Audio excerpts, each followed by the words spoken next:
Here are some pieces of raw slag. I haven't done anything to it other than rinse off the dirt. The slag often has a neat wavy pattern to it. Those are always my favorite pieces. You can also see some air bubbles. Those can make them really difficult to tumble or work with.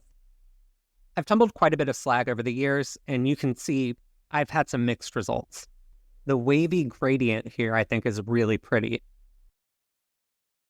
I do really like all of the colors that I've got. Unfortunately, those bubbles have a tendency to hold on to the polish and create little white spots that I'm not a huge fan of.